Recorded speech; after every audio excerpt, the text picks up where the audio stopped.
Kumusta guys? Natikman nyo na ba ang ganitong luto ng tumbong ng baboy? Tara, magluto tayo.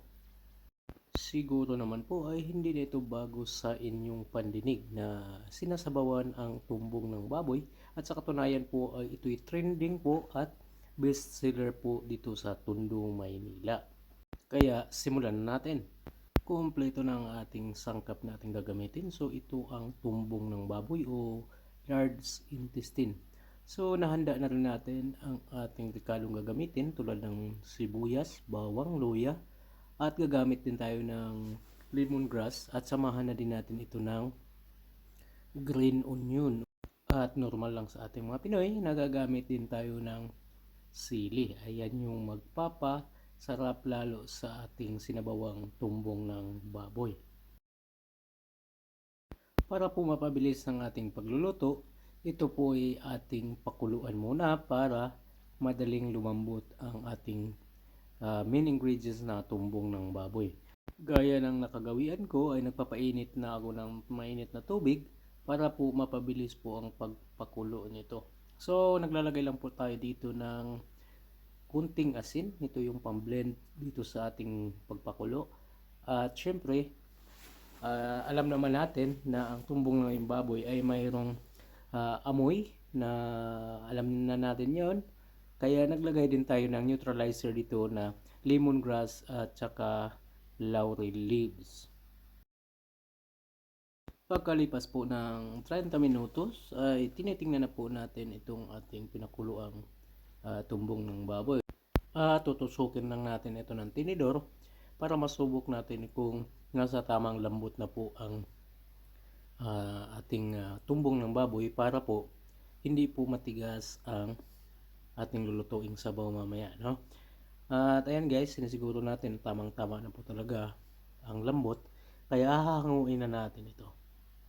So approximately nasa 30 minutes to 40 minutes talaga ang pagpakulo nito para po tamang-tama lang po ang texture at hindi po masobrahan din at pangit din yung masyadong malambot. So ayan, at nahiwa na natin at ready na po tayong magluto. Para po pala sa mga bago lang sa ating channel, paki-subscribe, like, and share sa ating video.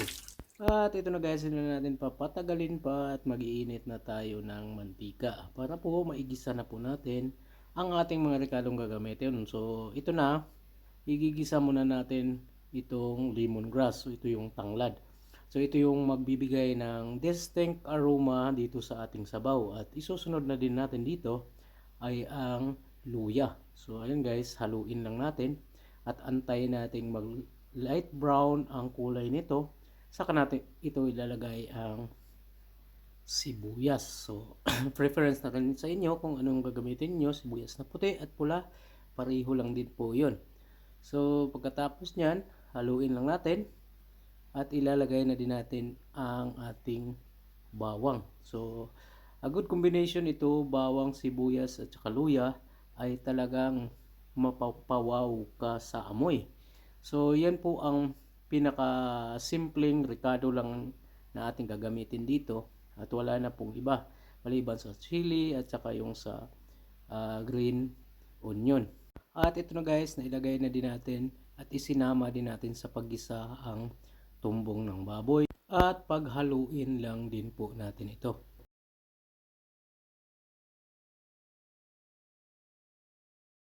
Pagkatapos natin paghaluin guys, ay maglalagay na tayo ng mainit na tubig. At same way na naman ang ginagawa natin, nagpakulo tayo ng tubig para mapabilis po ang pagpakulo nito.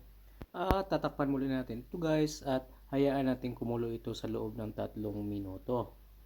Pagkalipas po ng 3 minuto ay magtitimpla na din po tayo. At naglalagay na din po ako ng asin at seasoning. So it's up to you kung anong gagamitin ninyong seasoning mix. At naglalagay din tayo ng patis o fish sauce. So ito yung magpapasarap lalo dito sa ating sabaw. At syempre tayong mga Pilipino ay mahilig din sa maanghang. So naglalagay din tayo ng red Thai chili. At hindi na natin papatagalin pa, nilagay ko na din po dito yung green onion. So final tasting natin, susubukan natin kung nasa tamang timpla na at tinakpan ko muli. At kung may kinakailangan pa tayong ilagay dito, tulad ng alat, ay magdadagdag na lang din po tayo ng kunting asin. So, sa tingin ko ay ready na po ang ating sabaw na tumbong ng baboy.